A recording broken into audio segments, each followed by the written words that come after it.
about this. I've asked Stan to chair it. I've asked Denny to be part of it. We're working together with the Wildlife Management Institute to look at our regulations, our current regulations, see what we can do to start simplifying things. One of the complaints we get continually is that we're complicated. So I've asked Brian to get some people from the various bureaus, Matthew's bureau, Pete's bureau, Steve's bureau. Is that it? Those are the ones we talked about. So that we can kind of get together and work on this. We've already signed a contract with WMI,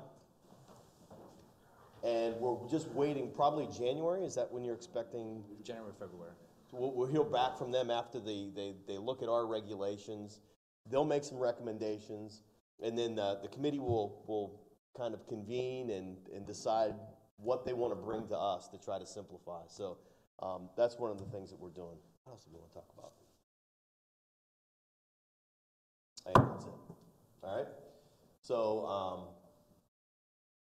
appreciate you guys working on that committee and everyone else that's going to be involved. Is it going to be the representatives from the bureaus, or is it going to be the bureau directors? Bureau directors. Okay. All right. So thank you guys for that too. All right. Thank you. Great. I just wanted to call attention to Mark one more time about, you know, it's really nice, unfortunate when this stuff happens, but we do know a lot more about bears thanks to all the research that we've done with them, of knowing how they interact with urban areas. And you know, to pat Mark on the back, he's on his 1,000th bear this year. They think they're going to hit what he's put his hands on for the Sprouse Forest study that they've conducted for the last number of years. And I just think that's great and really, really good, useful information that we can use and develop and also have on hand when this kind of stuff comes up. Also, thanks, Ian, for being here. We're going to go over the seasons and bag limit changes, and we should, I think you guys saw an earlier memo on that, or we had one upstairs where we detailed and went through a lot. We had a lot of edits from folks and a lot of suggestions, and we did our best to kind of compile those and look at those. So we'll go over that first, Ian, if you don't mind, and then we'll talk a little bit and really open the floor to you guys for the Saturday versus Monday opener, and we can discuss that as well. So Ian, if you don't mind picking up there, I think you guys all had that draft upstairs as well, right? You had that in front of you? Okay. Yeah. All right, thanks, Matthew. After that previous topic, I thought maybe the good segue to me would be, speaking of complex regulations, here's our game management division sheet. Believe it or not, we do actually take that into consideration as we make these. We do recognize that there are often complexities, but oftentimes the reason for that is that we're trying to balance provision of opportunity with conservation of the species, which often leads to complications. One of the interesting parts of my job is that I kind of live in 2 hunting seasons at once. This is a long process every year that we actually start in August with our Bureau species biologists initiating proposals for the following year. Then, as Matthew made reference to, that goes through comment period with the other bureaus and with the regions. We take all those comments into consideration and in many cases make some adjustments to the original proposals where that's appropriate. So that's going on all during the current hunting season, and sometimes I need to think a little bit about when I'm going out to hunt, okay, it's got to be this year's regulations, not the ones we're thinking about for next year. Then each year here at the December working group meeting is kind of when we do the initial public preview for the commissioners, and obviously the media will find sort of their first exposure to the general public as well. And then, of course, at the January meeting is where the official process begins. We'll have each of the species biologists present species status, harvest results, and the rationale behind some of the changes that are proposed. They're preliminarily voted on in January, and then any changes made before final approval in April. So with that background, I'll just briefly go through each of the species groups for the 2019-20 regulation cycle and highlight where we have some proposed changes that'll be on the January agenda that you'll see. One thing I do want to note, just as a general comment, is that you'll notice for a number of seasons, they both start and end a week later in 2019 than they did in 2018. That's not for a biological or social reason, it's just a calendar reason that many of our seasons are kind of timed relative to Thanksgiving. And we just happen to be going from the earliest possible Thanksgiving in 2018, November 22nd. We jumped to the latest possible Thanksgiving in 2019, November 28th. So that just has the effect of shifting everything essentially a week later, which is a change that you may notice. So just running through the various species categories then, and feel free to jump in at any point here as I go through or ask questions when I get done. For small game, at this point, we don't have any changes recommended. That does come with one asterisk, that is that we're continuing to evaluate the Higgins, Gratz, and Franklin wild pheasant recovery areas. We have a final report in process that'll be looking at all the whippers, including the couple that we've already closed, the Central Susquehanna whipper that's been relatively successful and where we have at least limited hunting already occurring, and use that information to evaluate these remaining two whippers and decide where to go with them. It is possible that that report will indicate that we should close one or both of those whippers, but we aren't going to have that final report available until March. And so we just want to give a heads up now that that's a possible, it's not, there's nothing about that on the January agenda, but there's potential that that could happen in April. And we don't want that to be a surprise if it happens at that point. Moving on from small game to turkey, there are also no changes recommended for turkey. There are a couple wildlife management units where we do see declining trends in turkey populations, and so we're keeping a pretty close eye on those units.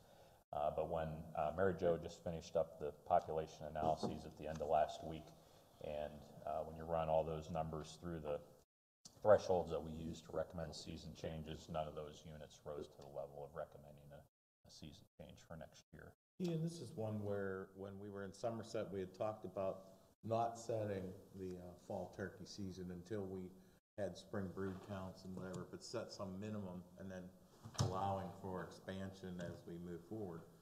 Has that been thrown out the window? I haven't heard anything. I wouldn't say it's been thrown out the window. We're still kicking it around to look at. There's obviously some appeal to that idea of being able to fine tune at the last minute.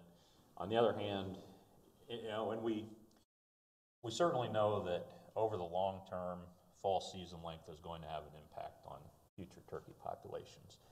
The question you get into, though, is given our data is only so precise, we're only doing samples every year, we're not seeing the whole population, and also the fact that we don't have, in an individual year, we don't have real tight control on harvest because there's so many other things that impact that availability of fall foods for one thing. So it's one of those questions, is the juice really worth the squeeze? So we're still kicking that idea around. Yeah, what she told us is she sets these seasons extremely conservative because we don't know what's going to happen in that spring. Right. So here we are. I mean, we're in December talking about fall 2 years from now, Right. trying to set a season, and that just, to me, that just doesn't make good sense. You could set a minimum season, like the 1 week that you see in 1B or whatever, and then allow for expansion of seasons that we would announce after we've seen. That's what we did with the Fishers, right? Was it the We Fisher? had done that for a while. You just, find out what the take is and kick We it. kept extending the day at a Kick it. time. Well, yeah, right. With river otters. What was it, River Otters? Okay. So, I mean, and for hunters, I don't know how convenient that is that we're going to say, okay, we're going to let you have another day. I mean, because I think turkey hunters kind of plan their hunt. And they probably won't change a lot from this too. But in some The cases, opportunity, right. if you had an extremely wet spring in the Northwest or whatever, and you decided we needed to cut something back, it would allow you that opportunity. Right now, we don't have that opportunity. Yeah. We like to see, it's kind of almost, you could think of it as like a weighted average, where we like to see a number of years before we really edit that, whether that's up or down or so on, because of the accuracy of the data. And so that's one of the other things, is we like to see a number of years put together before we project out. So that adds another level of variability, but we have been in contact with that. Mary Jo and I and Ian have been working on that. In addition to that, trying to tighten up the harvest model that we're currently using with PSU. And so I don't want you to think that that's kind of fallen off the plate and we just kind of disregarded that. We've talked about this in depth of the benefits versus reward, and like Ian said, at the end of the day, fine tuning it and so on, if that's necessary, and we'll have an ultimate change, that's important to do that. But if it doesn't, then that's kind of where we're at with it, is what kind of change could we expect from it? One of the problems, Jim, I understand what you're trying to do, but if I'm buying a hunting license, I want to know what the seasons are for return on my investment. Well, it's not gonna wildly change. It's not gonna go from a week to 6. Sure. It's gonna be pretty damn close to what's here, but you could still fine tune.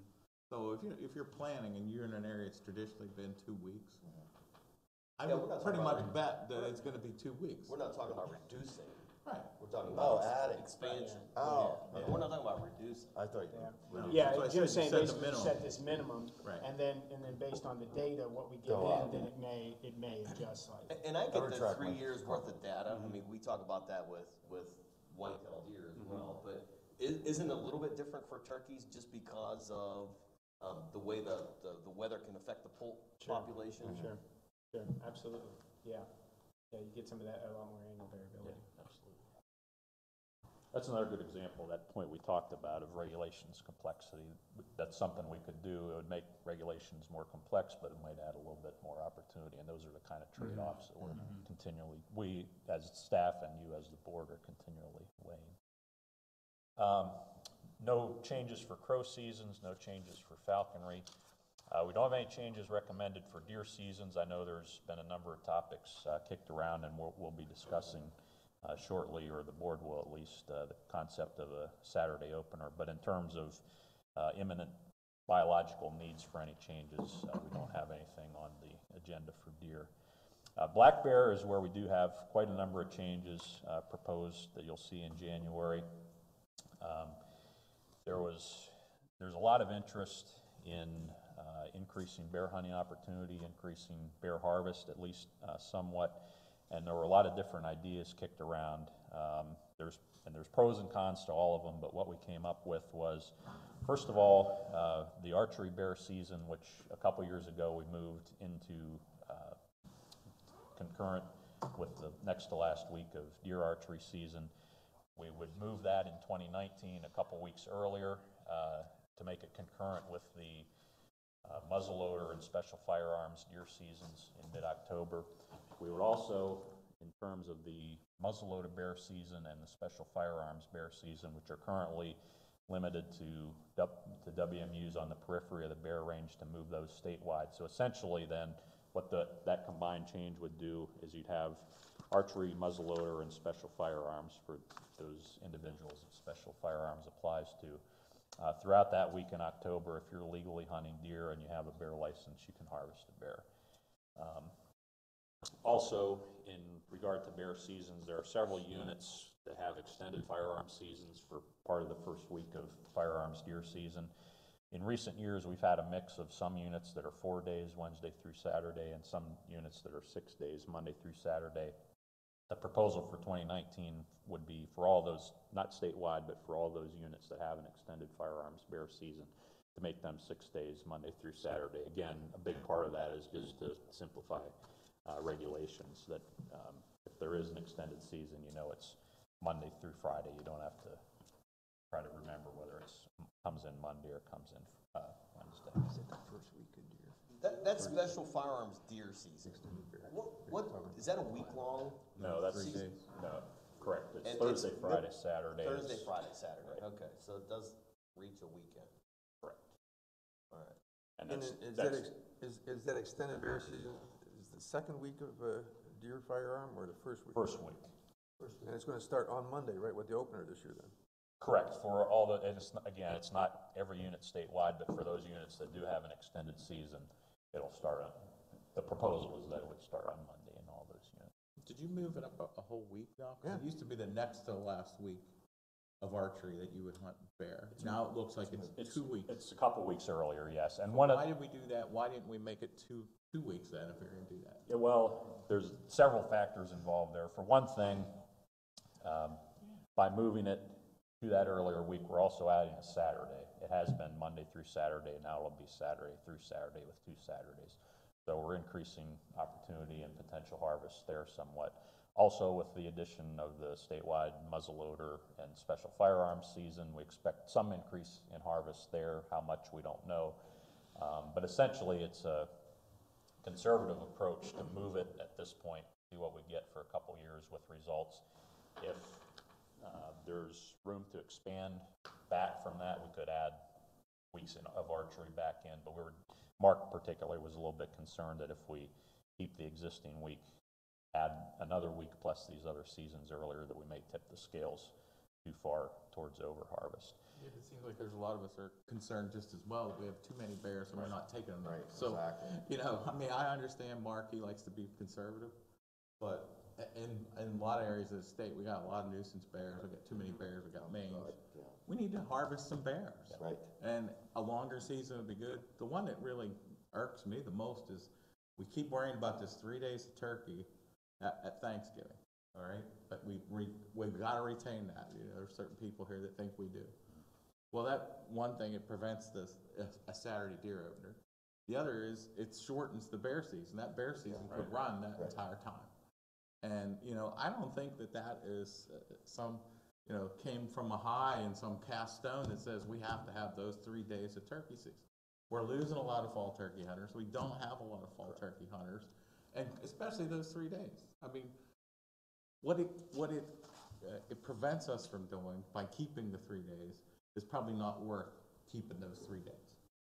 And I'm a fall turkey hunter, but I can hunt that whole period before Thanksgiving, whatever I'm given. And some places it's only a week, and some it's up to 3 weeks. You know, we're gonna worry about those 3 days, but it cuts off our bear season. I agree with you on the archery bear. I don't know why. Keep the archery bear. We need to kill a lot of those black son of guns. I mean, they're all over the place in our area. I know. I see more bear than turkeys, and they hammer the deer. I know you guys like that, but they hammer the fawns. We increased bear harvest by 400 with that archery season? Is it something like that? In that ballpark, yeah. That's a drop in the bucket. And you have to wonder, I mean, how many of those would have been taken by hunters who would have hunted bear season? And if we added another week, would we increase it by another 400? Not.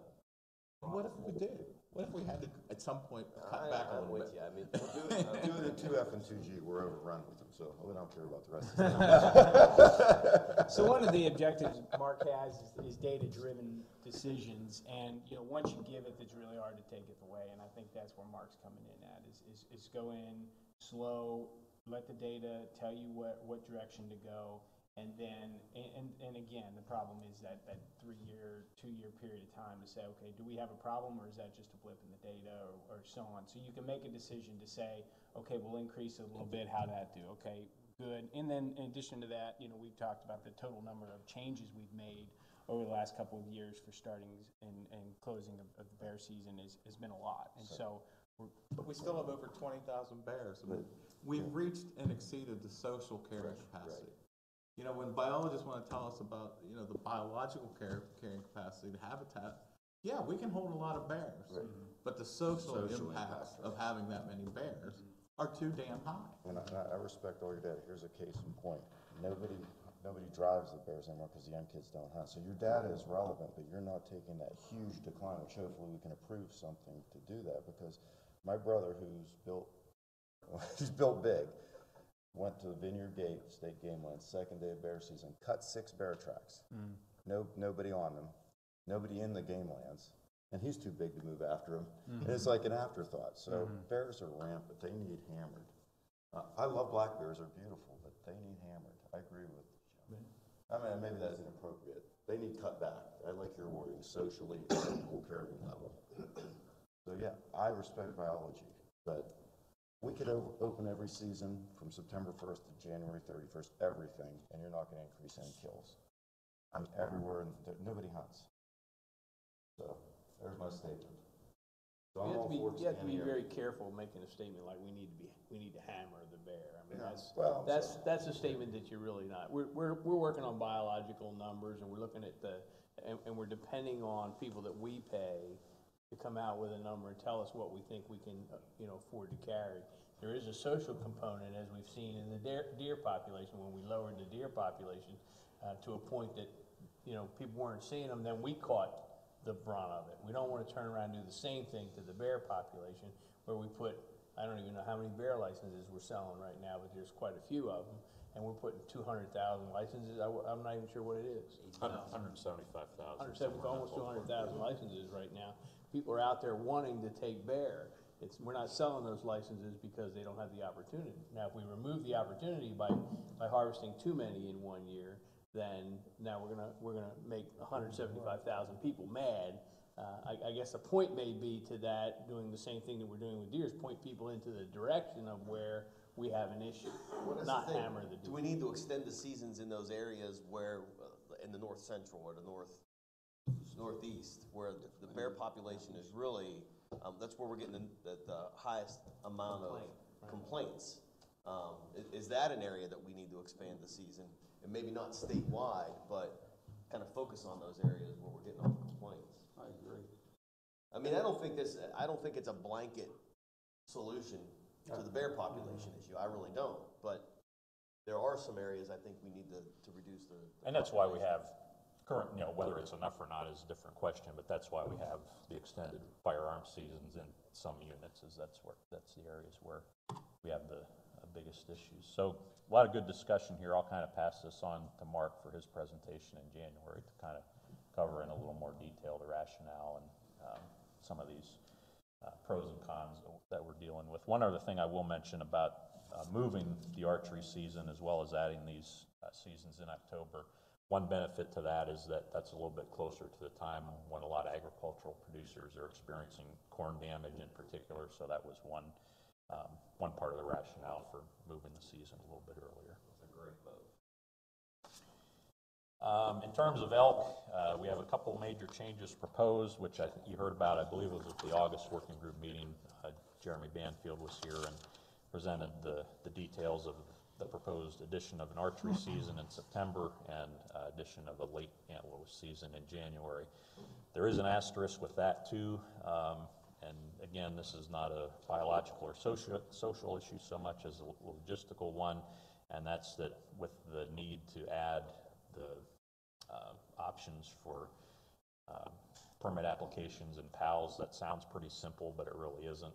It's fairly complicated and potentially fairly expensive. So, and maybe there's an update from executive office on where we stand on that, but we won't know for sure. It's possible that we'll have to defer those new seasons a year just because of the potential for exorbitant expense to make those changes. So that remains to be seen.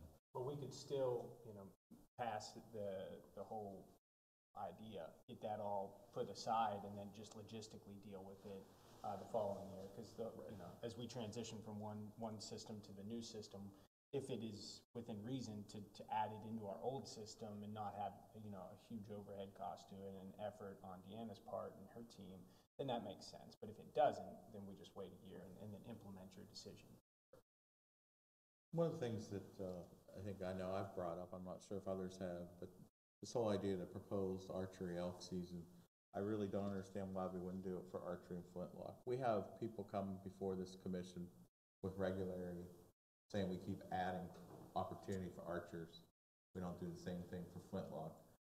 At one time, we considered them both primitive sporting arms. Many of them were less primitive than they used to be in many ways.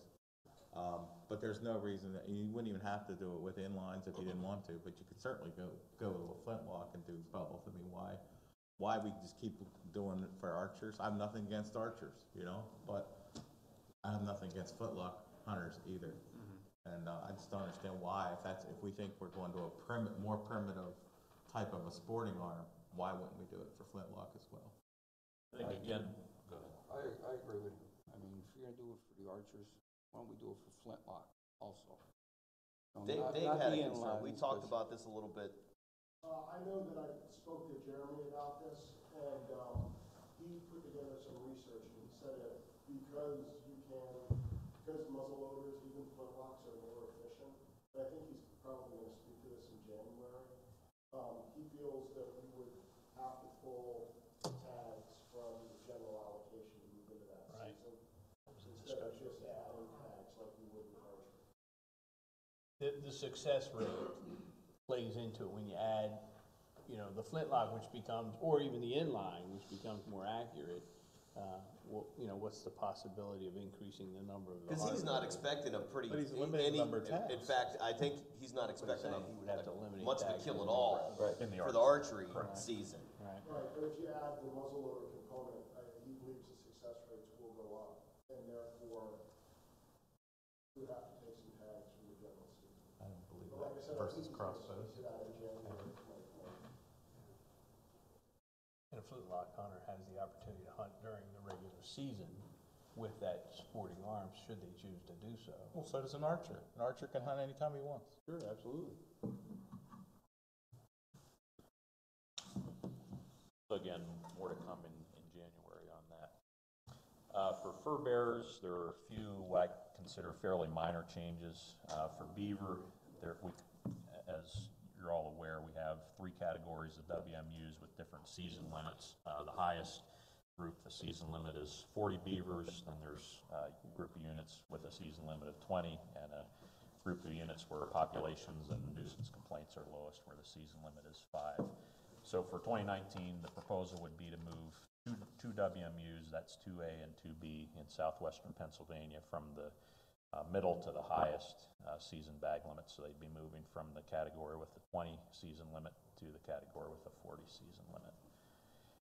For bobcat and fisher, we're proposing to add 1 wildlife management unit to each of those open seasons. That's sort of based on ongoing analysis of population trends, and again, providing more opportunity when the trends in a given unit are similar to those in adjacent units where harvest is already occurring sustainably. So in the case of bobcat, the proposal is to add WMU 4B to both the hunting and trapping season. And for fisher, the proposal is to add WMU 4A to the trapping season. And then finally, for fur bearers, for porcupines, there's been quite a bit of discussion in recent years. This is a species we don't have real good data for. They have a pretty low reproductive rate, and so there is some concern about potential effects, at least, of our existing season on population trends for that species. So in an effort to be a little more conservative and address some of those concerns, we've proposed shortening the season on both ends. It currently runs early September to the end of March. The proposal would be that it would run from mid-October to the end of January.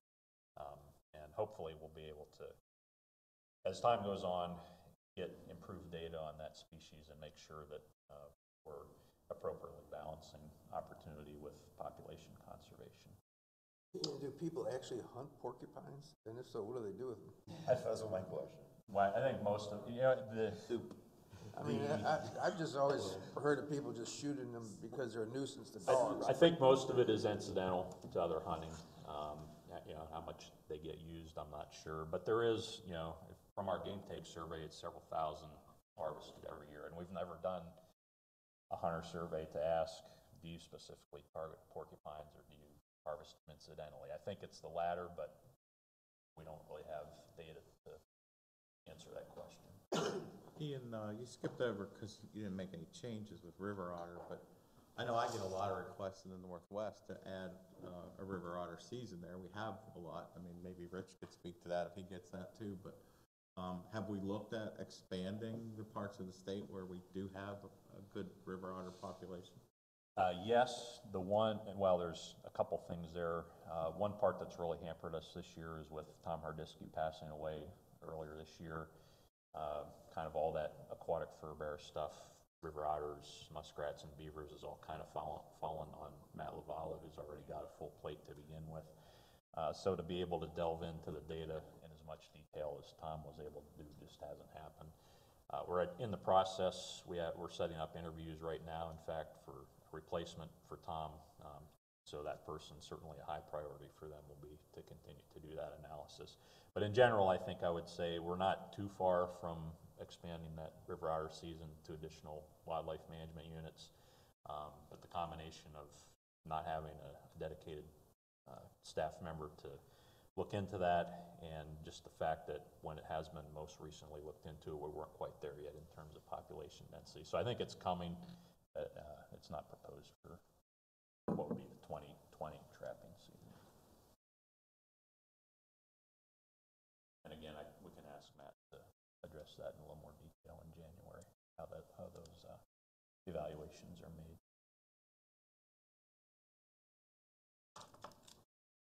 That's all I have unless there's other questions. Yeah, can we back up a little bit, talk small game one more time?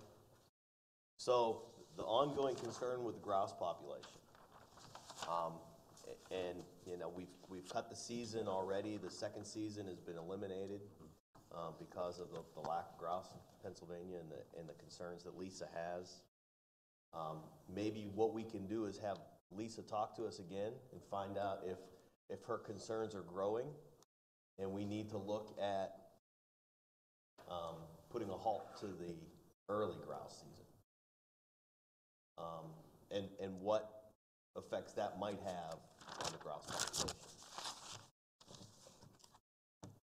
That's no problem. We can set something like that up. You know, a lot of it comes into this, you know, compensatory harvest, and as you harvest them earlier in the year, you know, all that kind of stuff plays out. I know we talked about the compensatory thing. Sure. But she absolutely. A certain number of grouse are going to die no matter what you do. We get that. Yeah, and that later season, you know, but ultimately, we'd be happy to have her in here. I'm sure she'd love to give you an update. She's been really pushing strong on this management component of her research right now. We know that it's affecting West Nile virus, affecting grouse, and now let's see, how do we manage and mitigate? In addition to that, she's really gotten a lot of momentum from a lot of folks that were just kind of like, it's habitat, and it is. But in addition to that, it's also, you add in this disease component, and it compounds issues, but ultimately, the rest of the nation's picking up. She's working on some of this cross-species and so on. And so But I think what everybody at this table needs to know is if we need to save the grouse population, that's what we're going to do. You know, bar nothing. So, I mean, let's make some wise decisions, and we don't want to get to the point where we're talking about reintroducing grouse in Pennsylvania. That's just my concern, personally. I don't know. There's no grouse out there. Very little. We know the percentage of the population that we're harvesting yet, or? Not in any, you know, you can make some estimates based on historical literature, but we haven't done any, you know, mark recapture or have transmitter birds out recently to really have a good handle on that. I feel pretty comfortable saying it's a small minority of total mortality over the course of the year. But then you always get into that question, is that enough when you factor in disease and poor habitat, is that enough that it actually tips the scale or not? We have a pretty liberal season, you know, the first season, October 19th to November 30th. If you know, like I said, if we could figure out the percentage of the population that we're harvesting, you could regulate that by the length of the first season. I don't know that you want to cut the season out at this point, but that's up to the biologist to determine, you know, what the outcome is. Whatever. But I'm again, we want to err on the side of caution for sure. Yeah, sure.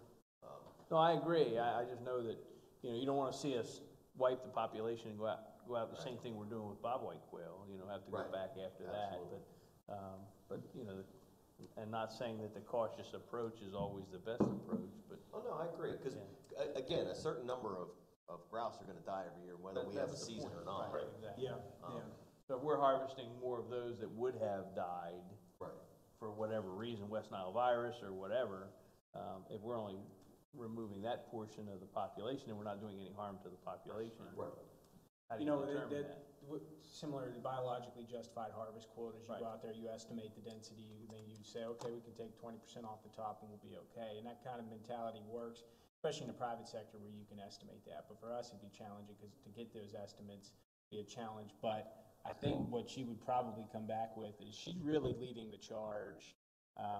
At this point, she's getting a lot of momentum from other states, and other folks are really getting on board with this. But there's a lot that we don't know, and I think we could really stand to have some good, solid additional research put into this to really build up. Because look at where we are right now of how much we know to where we were 5 years ago, and I think that's only going to get more and more and more information at hand. And ultimately, how can we manage the habitat to mitigate what we know is going to happen anyways?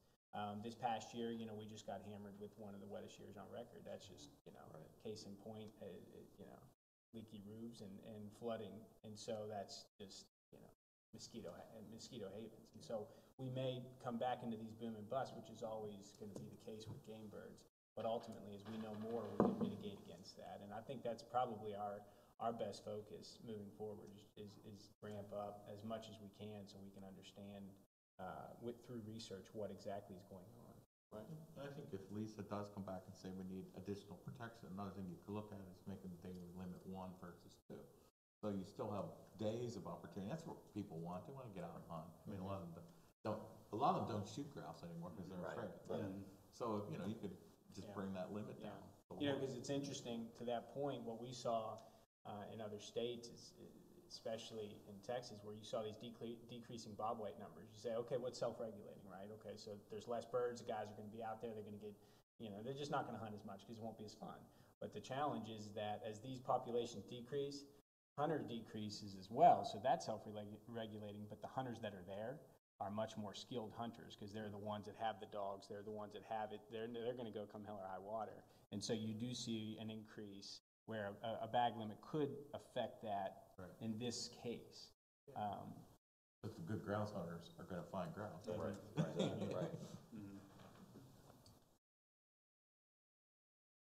Anyone else have anything? Great. Thanks, Ian.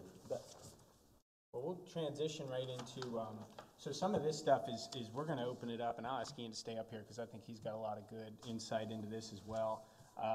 You know, through our bureau, and really Steve as well, we've had some good conversations with INE, that this is just a challenging topic, this Saturday versus Monday. There's a lot of facets to it, and you know, really what it turns into is just kind of a social issue. And we have some data on it. You know, if you guys want to dive right into it, or whether you just want to ask us questions and have the conversations among yourselves, and we can provide input where needed. Tim, you can guide me in that direction if you want me to review some of this, or whether you just want to have a conversation. Well, Commissioner Daly, this is your baby, so go ahead. Okay. What do you want? Well, I think we can discuss, because this briefing paper, we already had this once, so this is the second time around. There's an interesting point here, because a lot of the reason that you would do this is to bring in hunters who currently aren't hunting. And so when we keep going back to the same people and surveying them and say, do you want a Saturday opener? That's not the right group. We're not hitting the people we want to ask. So when you've been out there and you've given testimony to the Game and Fisheries committees, every year you've gotten feedback from the legislature saying, we need to start on a Saturday. I would take my boys hunting on that Saturday because, you know, they're home from college, whatever, they have classes on Monday, we're paying for their education, they're going to school, they're not skipping school like I did when I was in high school, right? So when you look at it, it's really a social thing. It's not going to change the harvest. We get these old guys that say, well, you know, I need all this time to set up my camp. Well, go up on Friday. Most people now are off that Friday between Thanksgiving and, you know, our traditional Monday deer season. There was nothing that created a Monday deer season that made any sense. As you look through this, until about the 60s, it changed all over the place. You know, it's just because everybody does the same thing every year. You know, I put up the same Christmas decorations. Doesn't mean I have to, right? But that's what I do, right?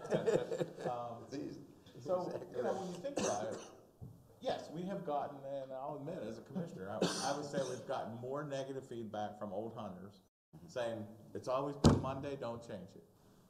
But that's not the group that I want to attract, all right? And if they're not going to quit hunting over the Saturday start. So if you're creating additional opportunity, and there's no biological reason not to do it, and I think we've determined that there isn't, why wouldn't we do it? I guess that's the thing that I come back to is, why wouldn't we? The interesting thing to me is the guys that complain, well, we need the whole weekend to open our camp. Oh my God. Yeah, and Brian took me turkey hunting up to his camp, and Did he make you Right. turn on the valve, or did he? well, Did he seriously, it doesn't get much more primitive than, right? And we get there at dark, and literally within 15 minutes, Yeah, it's ready. we're sitting there drinking coffee and talking about what we're going to do the next day. I mean, give me a break. Most of these hunting camps are not like that. Open the door. Open the door, Turn on the flip gas. light switch on, and you're ready to go. So I just have a hard time with, I gotta get my camp ready. Jim, I like that, on your youth issue, I brought it up to a lot. Everybody our age and older don't want it. It's a social issue. I'll quote my son Dominic 3 weeks ago. Dad, you need to look no further at the game commission. It's a bunch of old retired guys that's starting the opener buck season on Monday. He said everything else. My 2 kids, my son Peter only got to hunt 1 time this year because he's not skipping class. And what I heard was stats, whoever presented them, this mentored youth hunting, kids can still get away from it, but if you engage those college kids to have that experience. So when this came up a few months ago, I was kind of neutral, and then I started processing it. Why? Because a bunch of old men want to go sit around and party on Saturday, and I'll throw myself in that camp. I enjoy it, but I think it would do, yeah, they're all against it, but that's not our future. The kids are our future. Even the data that's here shows that it's clearly the older people. It's the older people, When you get right. down into the youngest group here, it's like 50-50. Right. Yeah, And yeah. again, we haven't surveyed the people we really want to survey, are the people that aren't hunting because they can't get out on that Monday. My son Joseph had 8 kids sleep over last week. I asked him 100%. Saturday opener for buck season, so at 14 years old, so. Yeah, I don't know. I just think we're stupid for not doing it. That's me. And how long is it gonna take us to get Sunday hunting? I mean, it's a good segue into having more, I mean, I know we all want it and we're hearing positive news, but that's in the legislature's hands. So this is another step to give weekend opportunity. Go ahead, Stan, sorry. No problem. Along with giving the youth another day to hunt by opening on Saturday, all the people you have that work anymore, people work 6-7 days a week. Right. And it's not that they're old or they're young. That gives them another opportunity to go out also. Third Saturday. Yeah, so, I mean, Why aren't they jumping up I down? think it's a the third win-win Saturday. situation. It's a win-win. I'm thinking the political issue. You know, we did get a lot of complaints, and the politicians do listen to a lot of the senior people that do respond and contact their legislatures all the time. So I think I'm not against that Saturday opener. I think if we had the Sunday, it makes perfect sense. And I think we'd get a lot less complaints if we had the combination. I think we need to, you know, test the political waters on a Saturday opener. That may be something Josh needs to go around and talk to. Do you have any insight? Do you have any?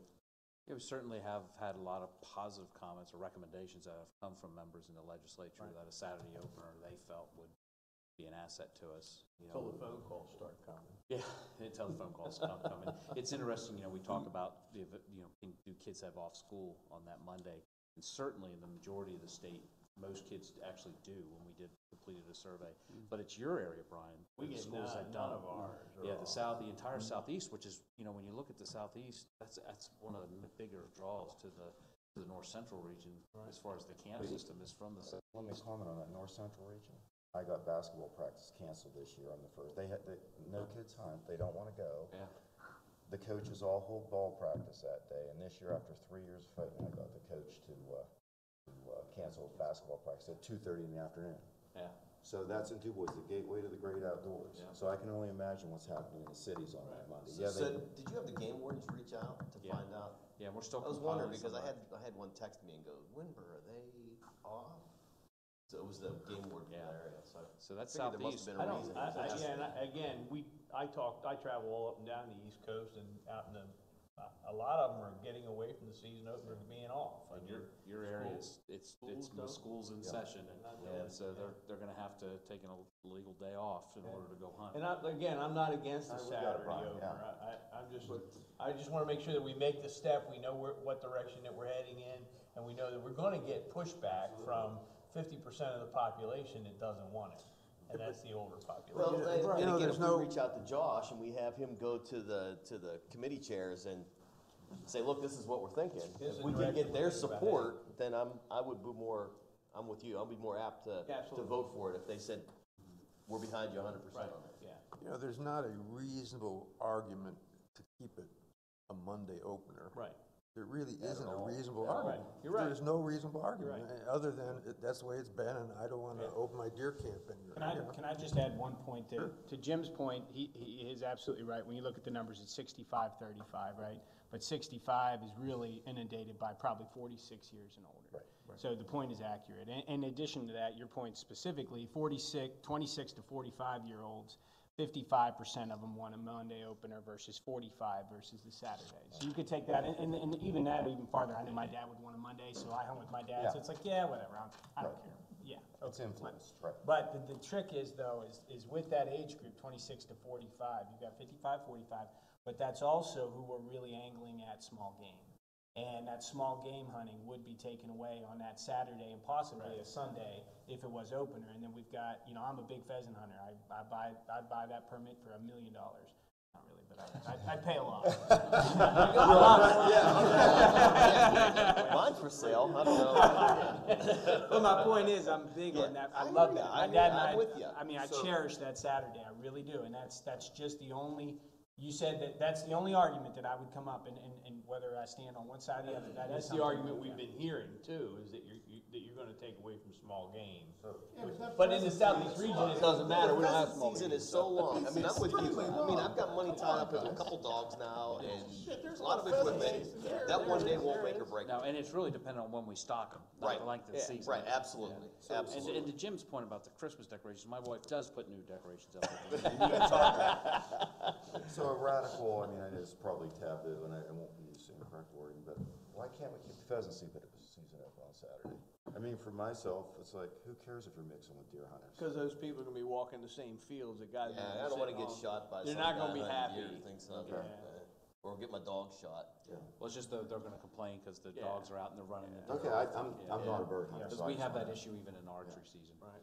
Yeah, That's why I asked the question, thank you. I don't know, it's not I as found if the some pheasant archers. season was short, guys, come on. Yeah. I agree with you. I Well, absolutely agree. our And I- pheasant season's a put and take season anyway, Right. so. But there is other small game hunting that we're, that's a big R3 is making sure that those guys are getting out there and enjoying, and that's a great time of year to be there. I mean, it's a lot of fun to be out squirrel hunting or rabbit hunting or whatever it is. In fall turkey, you can move even later in the season. Yeah, I'd love to go out right now. Right. So right now, there's not much going on. Like that idea. Well, it's an interesting subject. It's gonna be, it sounds like it's gonna be an easy answer, but I think you really need to think it out before we make a decision. Well, I think, Brian, I agree with you, but and I agree, it's gonna be, I asked 10 people in the 64 and above. They were drinking yesterday, so I almost got physically accosted. So yeah, they're gonna be calling their legislatures, I get it. But my belief is, That's a good survey. 10 drunk people. because guess what they're doing on camp on Saturday? They're opening their camp on Saturday, so, but the youth, I mean, that's what the youth, I mean, and I'm selfish in this, my test case is my 2 kids. Peter is growing away from hunting, but I'll bring him back, but he can't hunt deer season, rifle season. He's got to study for finals those 2 Saturdays. They're home. All those colleges now, the colleges all break the whole week of Thanksgiving. So they're all home. The studying's off their minds. They could hunt Saturday, carefree, and then go back on Sunday. This is the right discussion to have, because you look at every survey, we ask our hunters, why did you stop hunting? And the number one reason is lack of time. Right. It has nothing to do with game, it has nothing to do with anything other than And just I know- And I feel that no matter what we do, you're gonna get pushback. But the lack of time Always gonna also get falls pushed back. into the lack of Sunday. I think that's the biggest complaint Sunday hunting that is a we've major had element. for the last 2 years, is that lack of, because most people today are working 6 days a week. Right. I mean, that's the answer, or they've got kids playing games, football on Saturday, so if we don't get the Sunday hunting in there, I don't think we affect that bottom line that much. I think we do, because we're beyond most of the high school football seasons and stuff. Right, yeah, they're all on And Friday. actually, Brian, I've talked to quite a few people, and they tell me, oh, we don't want Sunday hunting. We need a day off. If you need a day off, stay home. That's There's no what argument I there. tell You're not them. getting an You know argument what? from me. We're You not don't wanna go out mandating you out on Yeah, Sunday. but they think, well, this is another day, I have to go out again. Well, if you don't wanna go out, don't go out.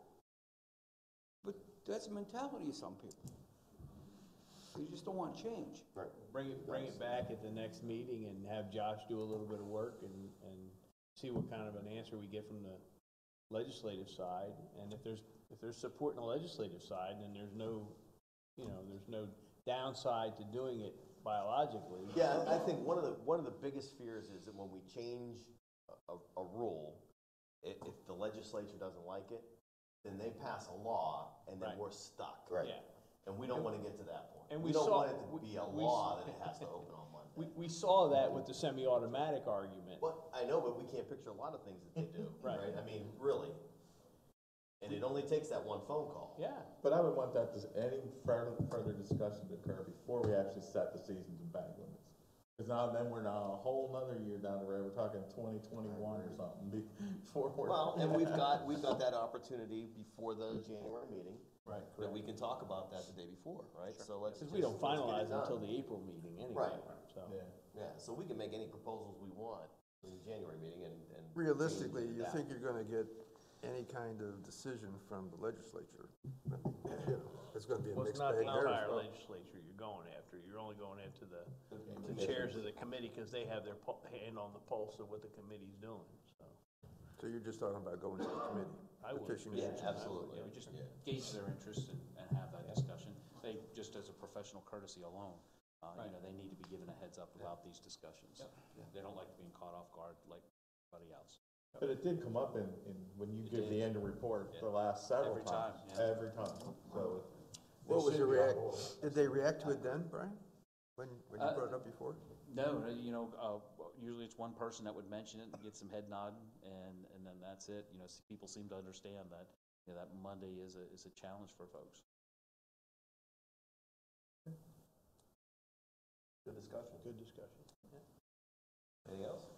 You guys good? All right. Thank you, gentlemen. Thank you. I don't know. Does anyone need a break? It's 9:41. I do. We need a break. Let's take